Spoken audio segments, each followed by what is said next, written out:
Good afternoon, Bruins. My name is Angela Scales, and I serve as the Senior Director of Bruin Connections and Alumni Career Programs here at UCLA.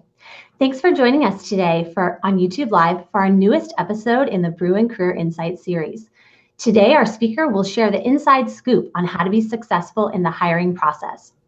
As a Bruin, one of the greatest career resources you have is UCLA One. It's the perfect tool if you're looking to connect with fellow Bruins or explore the next step in your career. We also have over 500 jobs and internships on there, posted by Bruins for Bruins. So check it out. It's just uclaone.com. Thank you to those of you who suggested topics for upcoming speakers in our series via our RSVP form. We want to be able to customize these events to your professional interests and career needs, but we can't do that without your input. So if you have a suggested topic or speaker, send it our way. Our email address is careerprograms@alumni.ucla.edu. Also, a quick thank you to our Blue, Gold, and Life members for making events like this possible. It's through your generous contributions and continued support that we're able to provide career resources for all Bruins. If you're interested in upgrading your membership, you'll see a link in the live chat. We hope that today's event will be a highly interactive one. You can ask direct questions throughout the episode by using the live chat. Don't be shy. We'll try to answer as many questions as possible. Our featured speaker today is Katya Daniel. Katya serves as the Director of System-Wide Executive Recruitment and Search for the University of California. In this role, she's responsible for leading the UC executive recruitment function, aligning it with business strategy to attract, hire, and retain top leadership talent across the entire UC system, including 10 campuses, 5 medical centers, and 3 national laboratories. Katya received her bachelor's in global studies from the International Institute at UCLA, and then went on to receive her master's from the School of Slavonic and Eastern European Studies at the University College London. With that, let's get started. Katya, tell us a little bit about yourself and how you got to where you are today with the UC system. Thank you for the introduction, Angela. Well, it's been an interesting journey. So I'm originally from Eastern Europe. Therefore, the Katya. I was born in Moldova, and we emigrated to the United States when I was really young. And the reason we actually emigrated is because my father obtained a teaching position at UC Berkeley. So I've really sort of grown up with the UC system, continued on to UCLA. And because of my experience at UCLA and doing the global studies program, it really launched my career in executive recruitment and internationally. The professors I had there were amazing. And thanks to them, I was able to attend University College London and do my master's there. And I was given a scholarship, which was really, really fortunate. So I moved to London when I was 21, completed my master's there. And then immediately after graduation, I started working for executive search firms, working on senior level and executive positions in the oil and gas and energy industry across the former Soviet Union. So ever since then, I've worked in executive search. About 6 years ago, I was transferred back to the United States to open the first American branch of the search firm that I was working for. And then eventually, I luckily found my way back to higher education, which is ultimately what I'm really passionate about. And so I worked at the University of Texas. And then most recently, I joined the University of California as the Director of System-Wide Executive Recruitment. And in my role, I'm responsible for leading the function that hires executives across all our locations. So executive recruitment and talent acquisition is what I've always done, and I love it. I love the weaving of the UC system all throughout your career. It's wonderful. Exactly. So in your current role and your past roles, what would you say are some of the trends that you're seeing in the hiring process? Definitely. That's a really good question because I think it has changed somewhat. I would say that probably even in the beginning of my career and doing international recruitment, I think it used to be really focused on just what your qualifications are, your education and your qualifications. That's really shifted. There's a big focus now on your emotional intelligence. What are your soft skills? How do you deal with ambiguity? Do you have a growth mindset versus a fixed mindset? Agility. So, these sort of they seem a little bit like maybe HR buzzwords, but they are really important. And hiring managers and HR professionals alike are assessing candidates based on more than just what's on paper. They're really looking at, is this person going to be a cultural fit for the organization? Are they going to grow with the organization? And who are they as a person? And I think that's been the biggest thing that I've seen. And I think it's a really positive shift, especially for people potentially wanting to switch career paths. The focus isn't so much on exactly what you've done, but really who you are and what value do you add to an organization. Yeah, we see that so much in Bruins looking to make a transition, whether early in their career or maybe in a second act. And so, like you said, it's great to hear that that's a trend in the hiring space.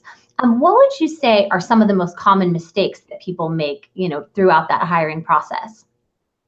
I think, there's a few really big ones that I've seen. And I think I've just done a couple of workshops with some fellows here at the Office of the President. And I've noticed a trend that people tend to actually downplay their accomplishments. I think that people sort of feel like, well, I don't want to come off as arrogant or really full of myself. And I'm like, this is the time. This is the time to sell yourself, because I guarantee you everybody else will be doing it. So I think, definitely be truthful and honest in your achievements and your accomplishments, but definitely play them up. And I've looked at resumes for friends and family, and I'm like, you do more than this. I know you do. What about this? And what about this? And what about this? And I think that's really your opportunity to sell yourself. So definitely focus on that. And in your resume, it's important to use action words. Like, what role did you play in those achievements, and then really give it scope. So the feedback that I always give to people is use numbers whenever possible. So whether it's percentages, whether it's growth that you contributed to, or how many people attended an event, or the size of the firm that you work for, those things are really important, because I think that the mistake is the assumption that people know where you work and they know the scope of that position, but they don't. It's just not possible. So if you worked on an event and you say a large event, so what is a large event? Is it 30 people? Is it 2,000 people? And really giving the hiring manager and the recruiter a feel for, the true scope of your responsibilities and where you work. I think those are some common things. And in addition to that, I think one thing that I've seen is not doing cover letters. Please do a cover letter. That's your opportunity really to explain why you're interested in the position. The focus of the cover letter isn't to rephrase your resume. We have your resume and we'll read it. The cover letter is to explain, and I always, the advice I give is to sort of approach it as a college essay, right? You have your introduction of who you are, and then 3 bullet points about why you're interested in that position, why you feel like you would be a good fit, and pulling out some information either from the job description or from the research you've done about that company to essentially explain why you're a good fit for the position, or perhaps why you're really committed to the vision or the mission of where you want to work. Because I think, it kind of ties into sort of some mistakes that people make, and it's not emphasizing why you're interested in working there. Just because you meet the qualifications, if there's 2 people and you have equal qualifications, equal education, you're completely the same person, but one person wrote in their cover letter while they're so committed to the mission and vision of this organization, and one person didn't, that the other person's going to get the job, because people want to hire people who want to be where they are. I love that we actually got a question in the RSVP form that said, do I have to do cover letters? And so it's interesting that you shared that, because it connects to what you said about looking for fit, and that is your opportunity to share why you're a good fit for the organization beyond your qualifications and history.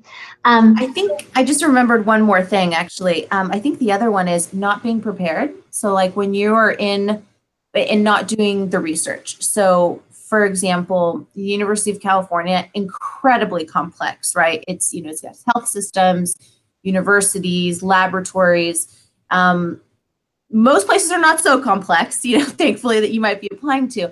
But it's important to do your research. So if you're coming in for an interview, it's not the interviewer trying to trick you, but if they will ask, what do you know about the company? Do you know things that have happened in the news, about new products. Has there been something, for example, a transfer of operations overseas? If that information is accessible online, and you don't know it, it's not that it comes off as unprepared. It comes off more as disinterested. Definitely. Thinking about what you were speaking about initially, we got a question in the live chat that I wanted to ask. Eric said, how would the hiring manager, evaluate emotional intelligence? Yeah, that's a great question. And it's not evaluated formally in most places. The way that I perceive emotional intelligence is a lot of it is self-awareness. So when you're asked questions like, what do you perceive to be your greatest weakness? Or what role did you play in this project?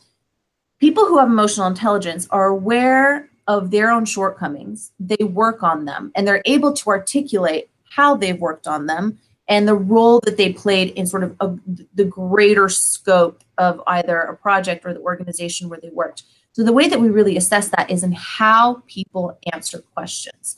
So if, and I think this is especially relevant for leaders. So when we are interviewing someone who's an executive and we ask them about a challenge that they faced or an obstacle, if in the course of explaining that example, they are blaming others, or they are not taking accountability of what they did wrong, and they don't emphasize what it is that they learned, that to us would sort of dictate perhaps there is a lack of emotional intelligence there, because they don't have the self-awareness to recognize things that they maybe could do differently. And so I think a lot of emotional intelligence is really just awareness. Are you aware of who you are? Are you aware of who you are in relation to others?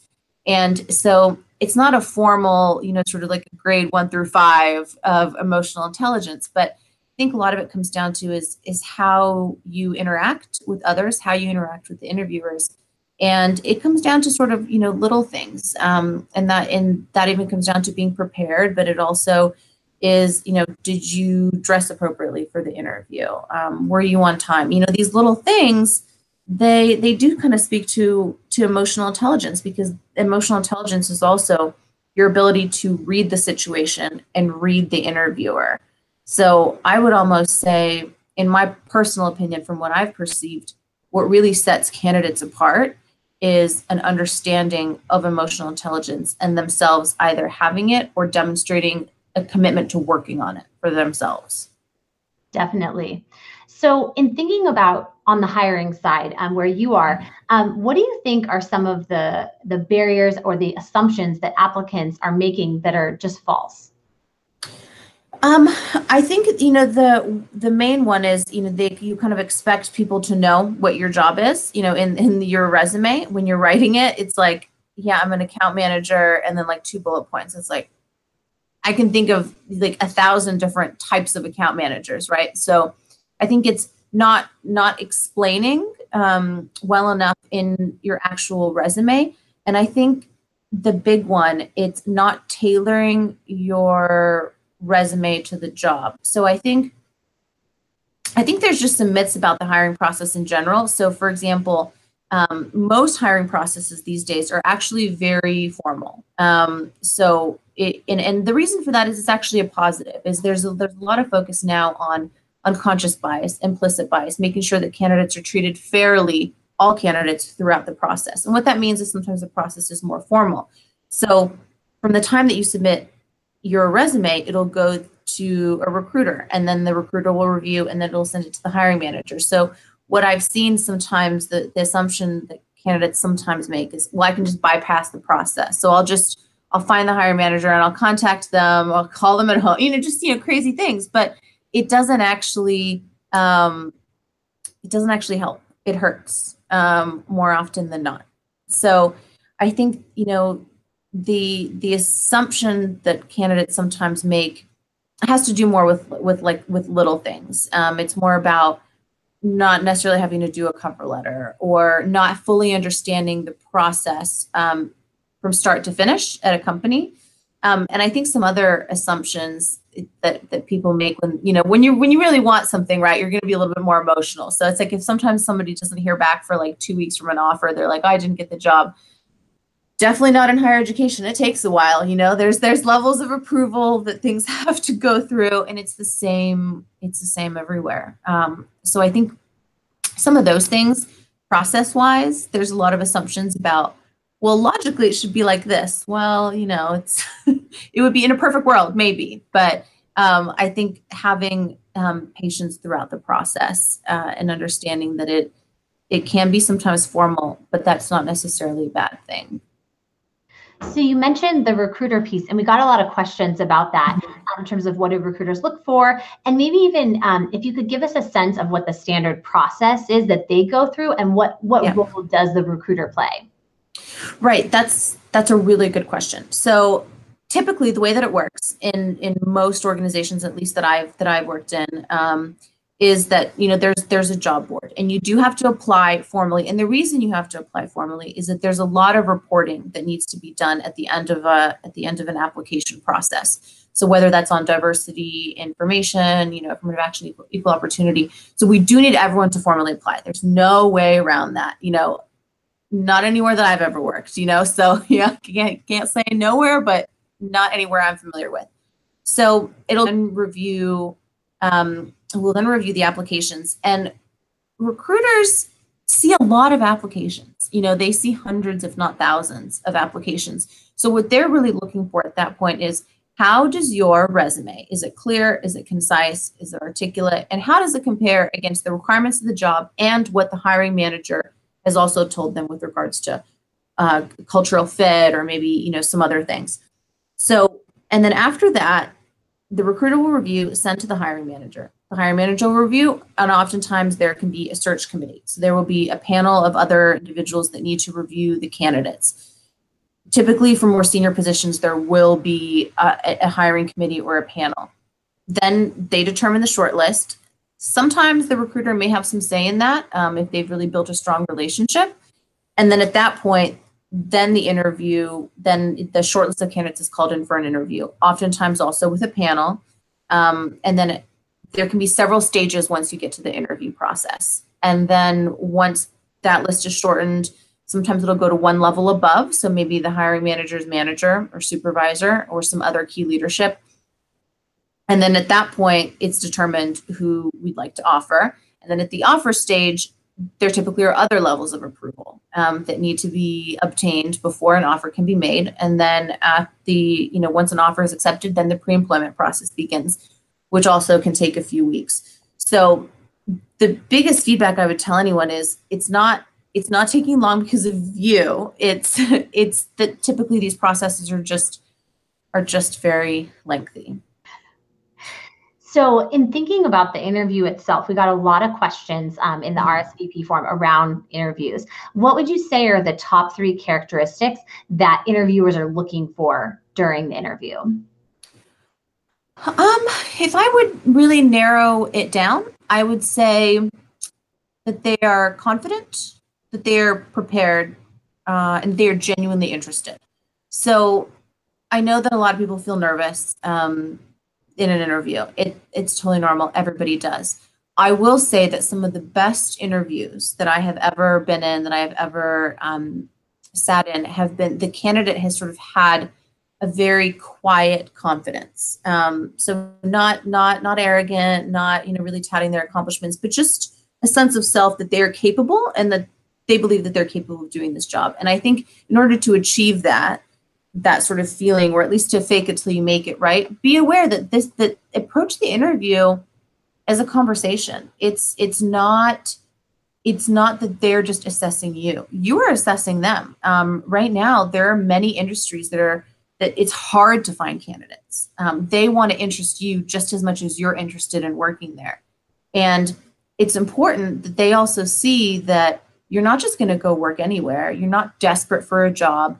You want to find somewhere that you really feel like you can contribute to, but that you're also going to get a level of engagement from. And so I think approaching it that way is, you know, certainly you want to answer their questions, but you should also have quite a few questions of your own that really show that you're really assessing this opportunity. So I think the confidence piece, I would say being prepared, definitely ahead of ahead of the interview, do your research. And I don't think it's necessarily to the point where, you don't have to, if you're interviewing, at SpaceX or Tesla, you don't have to have read every tweet, that Elon Musk has ever put out there. But, you should have been following the news, any kind of recent updates. I think those things are definitely would show you as someone who has really thought about this. You've really thought about this opportunity, and you really can understand why you'd be a fit. And I think be very clear on, the parts of the job that you feel that you meet the criteria for. And in these situations, I say, use your recruiter. That is what they're there for. They should be coaching you. They should be giving you information. And if they're not, then follow up with them. Say, I really want to be prepared for this interview. And it's in their best interest too, because they're measured on how many positions they fill and how happy the hiring manager is with their performance. So it's in their best interest to help you. So definitely know that, and ask them, are there things that I need to be aware of going into this? What's the history of the team? Any piece of information that you can have will help you in the interview. And then I think the last one would be like a genuine interest. So I have been in some interviews with people that the impression that I came away with is like, they just want a job, like they're like, I need a job. You have a job, not a great impression. So I do think it's important to show that you are interested truly in the organization and in that position, and be able to articulate why. So you talked a little bit about being nervous, and we actually got quite a few questions around that. Mm-hmm. How do you avoid appearing nervous? Because maybe they can't control that they are nervous, but are there any tips for how to not appear that way in the interview itself? Definitely. Don't fidget. I think that's a big one. People kind of start playing with things.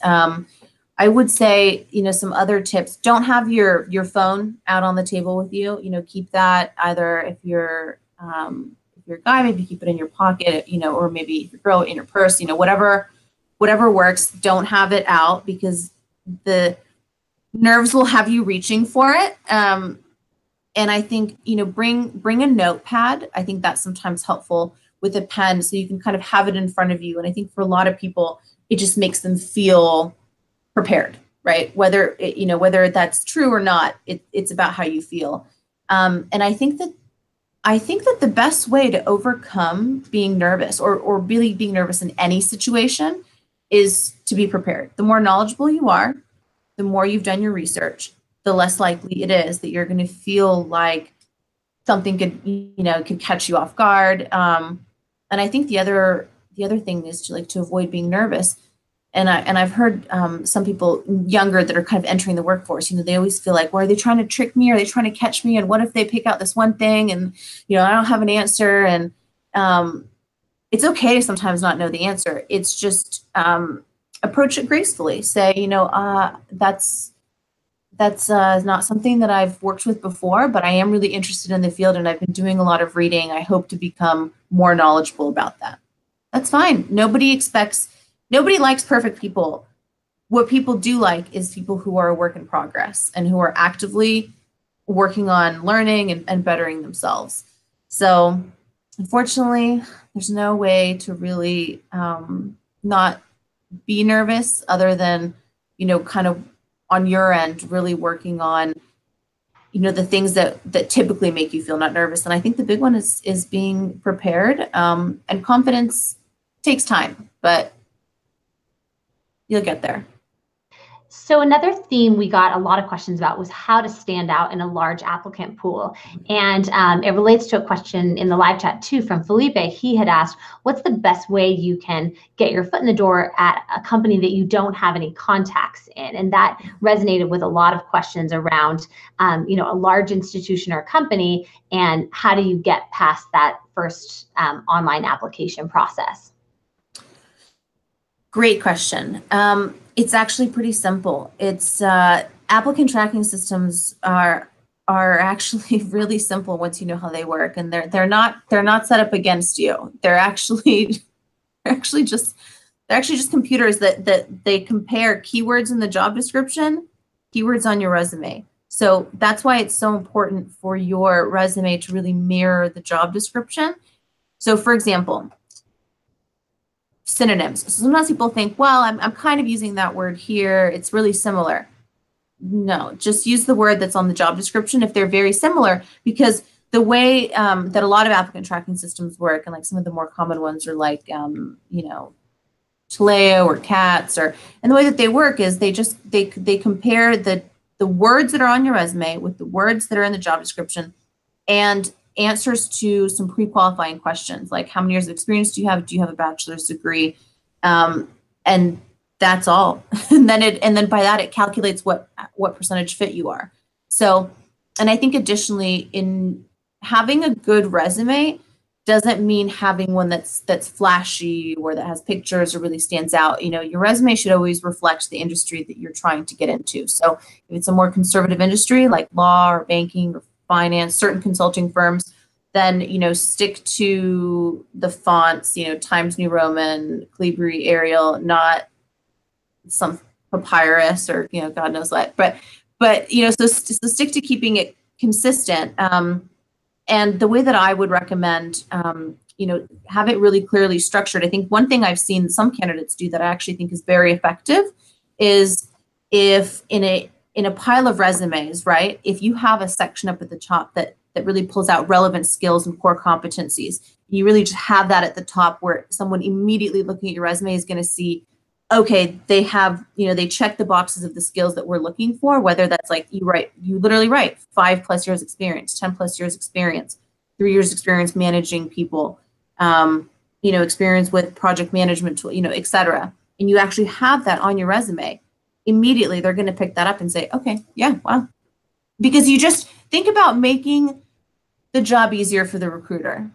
That's really what it comes down to. And I think I would caution against overly creative resumes unless the industry that you're seeking to get into would be a reflection of that. So if it's kind of more sales or marketing or certain tech then I think or advertising, I think it can be okay. But I think that's another instance of sort of reading the industry, and I think there's a lot of resources online too. I think the best thing that anyone can do is truly Google things. I would, if you have a kind of a doubt and you're like, well, what kind of resumes are great for marketing professionals? Those resources are online. That's excellent advice. Another big theme was the whole "tell me about yourself" question. And so, for example, Jessica asked, what should we share during the "about me" portion of the interview without repeating everything that's already listed in the resume? The "about me" portion of the interview is actually my favorite. And I don't mean to make people nervous, but it's probably the most important part because it's just your elevator pitch. Anybody that's worked in sales will understand what that means. But it's like if you ran into somebody on the elevator, if you ran into the CEO of the company that you want to work for in the elevator, and you literally had 30 seconds or a minute to tell them why you're amazing, that's what that opportunity is. But it also is the time that makes you relatable. So in that time, you really want to summarize who you are. So sort of, I've been in sales and marketing for 15 years. I'm really interested in moving into X position because these and these reasons. And I think it's also an appropriate time in that portion if the company that you are wanting to work for is particularly meaningful for you. So if it's in the healthcare field and you're moving into that field for a particular reason, that's the time to mention it. Or if you are very passionate about sustainability and this is a company whose products are committed to that as well, that's the time to mention it, because you're really starting off on the right foot of telling them, this is who I am, this is why I'm here. Those are really the two questions that the "about me" answers. This is who I am, this is why I'm here. And then in the end, you sort of circle back and reiterate those things so that they hear it in the beginning and they hear it at the end. It's just, really, everything's just like, college essays. So another theme that really came up again and again, both for some of our younger alumni and mid-career, was this topic of the career pivot and making a transition. And so they asked about, how to communicate those transferable skills, especially if they're looking to go into a totally new industry. So Carrie asked, what's the best approach to sell the transferable skills for what she called career switchers? Yeah, I think that the best way to do that is to really, when you're reading a new job description and you are switching over, find out what are the skills that are transferable and the experiences that are transferable, because a lot of them actually are. So for example, if you're switching industries that are sort of similar, I would focus on the things that you've worked on and the experiences that you have that are related. And I think that most of the time when I've seen people do this, it's actually pretty effective. I think it's important to address why you're switching industries and then explain sort of the things that you've worked on that are similar and really focus on that. So I think I want to give an example because I think it might be more clear. So here's a good one. So I have, working in healthcare, we would sometimes see MDs who no longer, wanted to practice medicine, who maybe wanted to go more in the administrative route. So maybe they didn't have necessarily some of the skills as far as like the accounting piece or really going into administration as a department administrator or something like that. And so what they would really focus on is if they had done an MBA or if they had done some continuing education to really sort of learn some of those additional skills. And then they would talk about how their experience would benefit this new position. So for me, coming from the search firm side, going internally, that was really in some ways a career switch. It's in the same general field, but a lot of the criteria is different. But one of the things that you can sell is sort of, well, I have a sense of urgency and I have a familiarity with closing, pre-closing candidates. And so you pull out the things that you're most proud of, that you think are your skills that you would really bring to the table, and then tie them into what they're looking for in that position. So if anyone has a particular question, I could probably, like a specific situation, I could probably give more targeted advice.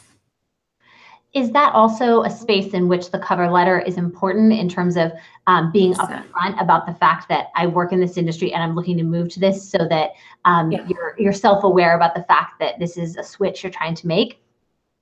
Definitely. I think that's exactly why cover letters are important, especially for career switchers, because otherwise the recruiter will look at it and just be like, well, this isn't what I'm looking for. That's why I think in your resume, it's important to highlight the pieces that are relevant for that position, and then in your cover letter, really address it. So there's, for example, I know someone who had been working in law, and they really did not want to practice law. They were not interested anymore. They wanted to go to human resources. There's a lot of transferable skills. So for example, an understanding of compliance, of regulations, employment law. That's great experience that actually a lot of HR professionals don't have. So what could be seen as, oh, I'm at a disadvantage because I'm switching industries, it was actually an advantage over other candidates that this individual had that experience. So a topic that some people asked about, and naturally a lot of people are curious, is around salary and negotiation. So Christine asked, what's the best way to negotiate for compensation or salary? I think the most important way to approach that conversation is with having done your research. So use Glassdoor, use online resources. There's a lot of places where salaries are public, in public institutions, University of California, University of Texas, that's all public information, for better or for worse, it's out there, right? And so there's really no excuse in some of these situations to sort of not know what the range is. I think it's important at the very beginning of the process to clarify with the recruiter, and be also aware of recent, if there's any recent legislation about not asking candidates about their current salary. So in order to close the gender pay equity gap in California, Massachusetts, DC, and I think New York, there's some states where companies no longer are allowed to ask candidates about their current salary. And that's, due to the fact that there were some biases about what females and males were earning, because it was sort of, what's your current salary? Okay, well, I'll pay you 50% above that. Well, if they're not starting off on equal footing, it'll stay that way. So I think be well read on how current legislation works in your favor. And I think do the research about what people are currently earning at that organization in similar positions. And then ultimately, as in any negotiation, know your bottom line. Know at what point you walk away. So be very clear about that in your head. Because I think sometimes if they're giving, if they're kind of wondering whether to give an offer or not, or how that works, it's important for you to know at what point it's just not going to work for you. And be okay with that, because an opportunity will come around. If you realistically cannot meet your financial obligations at a salary lower than this, then it doesn't matter. And I think be very clear with the recruiter, because that's typically who you will be having that negotiation with. When they talk about, what figure you'll accept. My personal advice, as in most negotiations, don't give the first number, right? Wait for them to come back to you. Wait for them to say, this is the range. And then on the back of that, do some thinking, look at your financial picture, and then say, okay, well, this is what this is what my bottom line is. This is what I need to be earning. So I think treating it like really like any negotiation, but I think the more you know, the better prepared you will be to advocate for yourself. But truly, don't be afraid. I think people get really shy for some reason in the negotiation process when it comes to money. And I think it's just because, there's just different stigma with regards to talking about money in our culture. But that's changing. And I do think that, it's important to be firm and to know what you're willing to accept and what you're not willing to accept, and to advocate for yourself throughout that process. Because I have worked with candidates before where they have been very firm on the number. And although it was outside of the salary range, because they were so confident in, this is who I am and this is what I'm worth, they got the job and they got the salary they asked for. So related to that, we got a live chat question from Rob, and he said, some recruiters ask one's expected salary range in a phone interview as a weeder question. Do you have any tips on that? Yeah, don't answer it. You don't have to answer it. That sounds kind of extreme, but ultimately they don't, just because a recruiter asks you something doesn't mean you have to answer it. So the way that I field those questions is I really have to have a better understanding of the position and the scope of responsibilities before I feel prepared to answer that question. That's the truth, because it can change. For a lot of people, there's other factors. So if you might have a number that's most important to you. However, if, for example, there are opportunities to do higher education through that company, or there's opportunities to work from home, or various work-life balance aspects, maybe that number is not the most important thing, but you can't answer that until you know more about the position, about the company, as things continue. That is a great way to respond. I love that. Another question in the live chat was around the resume, and they asked, do you have a recommendation for a template or software that formats the resume in a way that doesn't alter it when you upload it online? Because sometimes the resumes convert, to something else when you upload them. Yeah, that does happen. That's actually I personally don't know of any way to get around that, because everywhere that you apply will likely have a different applicant tracking system, which may warp the resume anyway. And as far as particular templates, I think I'm pretty old school. I just did mine in Word and with Times New Roman, and played around with the margins a little to make it look good. But so I don't know of any. There's no way that I'm aware of to really get around that, because I've seen people do a lot of different things, and depending on the applicant tracking system, it could end up looking different anyway. So another question we got was around, similarly in the resume piece, Peyton asked, how do you thoroughly explain the jobs on your resume so that employers can understand your past work while still keeping your resume short and concise? The most important way to keep your resume concise is focus on your accomplishments. So one thing that I've seen people do on their resume is they'll literally write as one of the bullet points, other duties as assigned. not necessary. We assume there's other duties as assigned that other special projects. It adds an extra line to your resume, which takes up space, and it doesn't communicate any valuable information. So every bullet point on your resume should communicate something valuable about your experience, about who you are. It should, in one way, shape, or form, be meaningful and should communicate something about who you are as an applicant. And I think that once you approach your resume and you read every bullet point with that concept in mind, it'll naturally become shorter. Because if it's not really selling who you are as a candidate, it doesn't really need to be there. Now, something I know you touched on earlier and was a question from a number of RSVPs was around that, what's your biggest weakness question? So how do you best answer that? You definitely have to answer it. I have interviewed physicians, not picking on MDs, but I have interviewed physicians that believe they have no weaknesses. That's your weakness then. Your weakness is that you're not self-aware. I mean, I don't know what to tell you, but I have actually seen that and been like, oh God, here we go. Because it's not going to make you easy to work with, that's for sure. So the best way to answer that question is you want to seem relatable and you want to seem, humble, because people who say I have nothing, my biggest weakness is that I'm a workaholic or I'm a perfectionist. No one's going to want to work with you, and that's the reality of the situation. And so I have seen that a little bit where people sort of think it's a plus, but it's not really.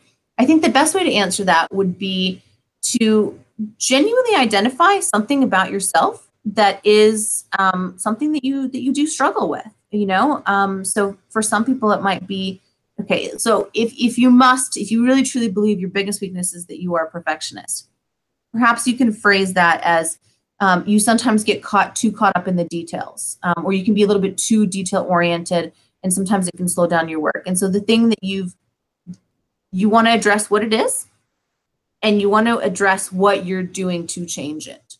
That's the point of that question. It's not the point of that question is not to find out what your weakness is. It's to understand how you think as a professional. So as a professional, do you identify a weakness and then you just sort of leave it? Or do you identify that this is something that you need to work on and take steps to get better at it? So if, for some people it might be they're not super tech savvy. So they've been taking classes. They take, courses through, free, LinkedIn does a lot of really interesting courses, or through their company. And essentially what you're saying is, this is something I want to be better at, and here are the steps I'm taking to get there. For me personally, I'll just share, I'm really impatient. It is an actual, character flaw. And in interviews, I've shared that, that it is something that I have to work on. And sort of the things that I do to address that is, in these situations, be mindful of why something might be taking longer, or really understand that that sometimes it's better to be inclusive and get a lot of feedback in order to have something be done well. And so for me, addressing some of that impatience has been really understanding from the other point of view why it might be that way. So that would be my advice for answering that question. So one of our new or soon-to-be alumni asked a great question. Laura said, I'm graduating in June and I've applied for over 20 positions and haven't gotten any interviews because I only have 2.5 years of experience in my field, not 5 to 8. What should I do? I think when you have just a couple years of experience, and in order to sort of get your foot in the door, I think you have to apply for more entry-level positions, because if the position requires 5 to 8 years experience and you only have 2.5, your resume may not even be looked at, because if it's one of the qualifying pre-screening questions is how many years experience do you have? Is it over 5? Is it over 8? And you answer no, it's disqualified. Not always. Sometimes I've looked through the list of candidates that were disqualified because sometimes people answer it wrong. It does happen. Like, it can be an error. But I think the reality is, until you have those years of experience, you won't be qualified for those positions. And I've had to explain this to some friends where they're like, but I can do it. I know I can do it. And I know, I believe it. But the reality of job codes and job classifications are that in order for a salary sort of to be classified at a certain level, certain years of experience are required. So there's no getting around that. So my recommendation would be to find a more entry-level position to really gain the experience that you need and reapply in a few years. That's great advice. So an interesting question from Felipe. He asked, what if you really want to work for a company, but they don't have any positions posted that match your skills? Do you still recommend pursuing a conversation with someone in the company? Yeah, I don't see why not. I think, actually, this is something that I would share. So recruiters get a lot of emails on LinkedIn. And they don't respond to most of them because there's just not enough hours in the day. In order for someone to, but I sometimes do, in order for someone, I think a recruiter or a hiring professional at a company to respond, I think that the message sort of has to grab your attention a little bit. And for me, what I really value, and I think a lot of recruiters do, it's being clear and articulate in your message. So sometimes I get messages, and I've switched industries from people who are in the energy industry overseas.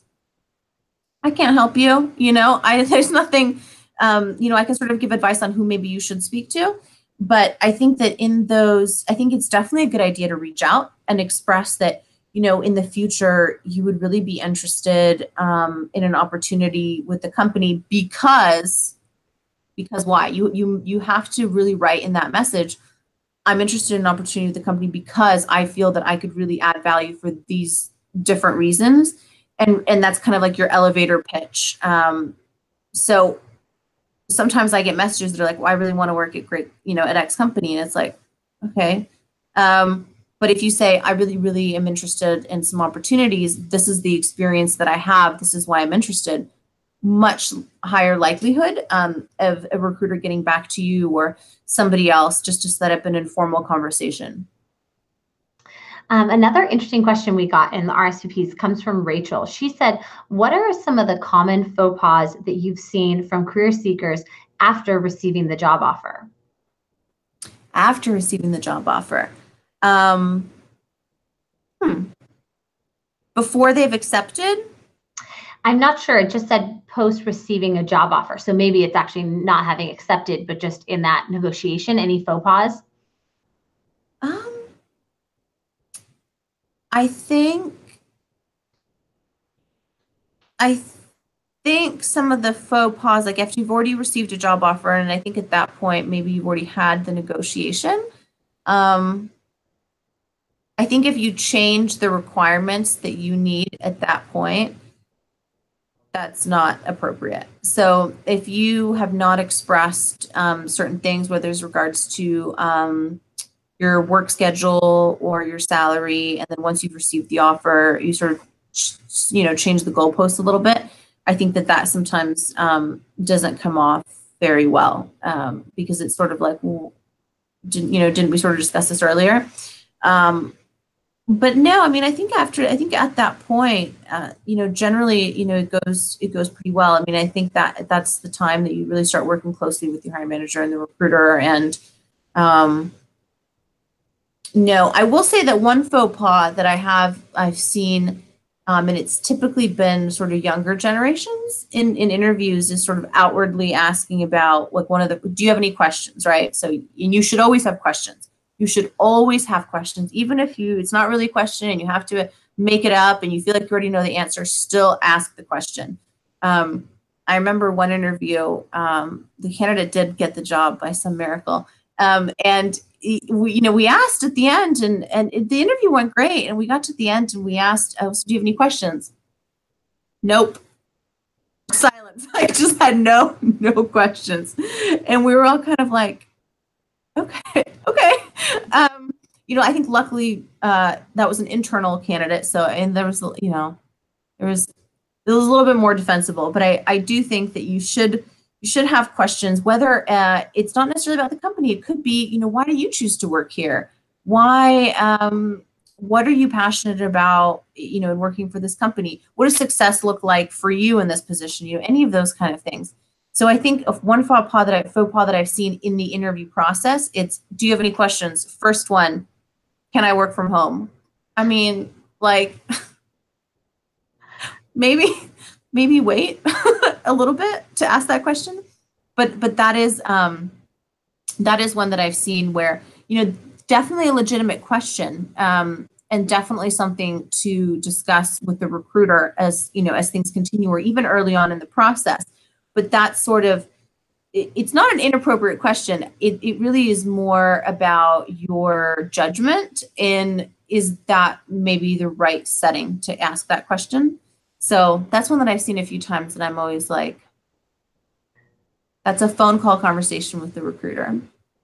That was actually what I was going to ask. Are there any faux pas in terms of questions they shouldn't ask? Or alternately, I've heard in a couple of interviews that I've sat in on someone asking what happened to the previous person in this position. Is that an appropriate thing to ask, or should you stay away from that? No, I actually think that's appropriate. I think it's the way that I would position that question is to ask, what's the history of the position? Is this a newly created role, or was someone in it previously? I think it really is one of those other things where it comes down to phrasing the question to sound very neutral and not accusatory. Because I think if someone's like, what happened to the last person in this job? It sounds very like, what did you do to run them off?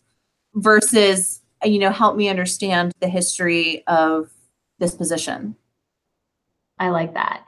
An interesting question that we got in the live chat came from Brian just now. He asked, what can I do to find the name of the hiring manager to address my cover letter to? Or is it important that it have their name? I think that it's more important that they have their name if you already have it. So if for example, in certain sort of smaller industries, for example, like development or advancement, it's typically a small industry. You sort of know who the players are, who the people are, and it's possible that you might be applying for the job because you met someone at a conference, and so you're sort of addressing it to, per our conversation. I was really excited to speak to you at X conference. Please find my resume attached, and then sort of a summary. I think in those cases, it's appropriate because it's, you do kind of know them, and, even if it's only as an acquaintance. I think if you can find that information online, or then I think sometimes it's okay. But the reality is that it might be wrong. It is oftentimes might be wrong. So if you find that information on LinkedIn and you assume, it's better to write neutrally to whom it may concern, versus having the wrong name, because then the wrong name will go to the right hiring manager and they'll be like, who's James? So. That's really helpful. Another question that just came in was from Melanie. She asked, what's your take on filling out the voluntary portion of an application? So gender, race, veteran status. Definitely fill it out if you feel comfortable. That information does not go to the recruiter or the hiring manager. So that's just for for federal reporting purposes. So it's not something that will be negative to, negatively impact your resume in any way or your application. But, if you don't feel comfortable answering it, like, for example, my husband doesn't answer that. I don't know why. He just is like, I don't feel comfortable with it. I'm not doing it. So I think it's fine to not. It does not affect your application either way. So if you choose to answer it, great. If you choose not to, also fine. That context is really helpful.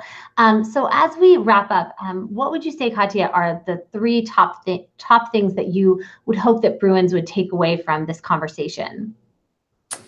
I think I just really want every Bruin to find their perfect job. I really do, because I think UCLA really prepares you to be very successful in your career for a number of different reasons. My advice would be, I think my main takeaways would be prepared, do your research. Knowledge really is power in the application process, whether it's knowing more about the company, whether it's knowing about salary. Having that preparation will give you confidence. In order for you to feel confident, you need to know that you've sort of done everything that you can up until that point. And the other aspect I would say is find something that you're passionate about. So I would say the advice I give, especially to younger people joining the workforce, is really be authentic in the interview process. You certainly want to be the best version of who you are. But if you find yourself in that process having to be somebody different, or you find yourself answering questions and sort of thinking, well, that's not really me, you won't be happy once you get there. It may just not be a cultural fit for you. And culture is incredibly important for your overall happiness where you are.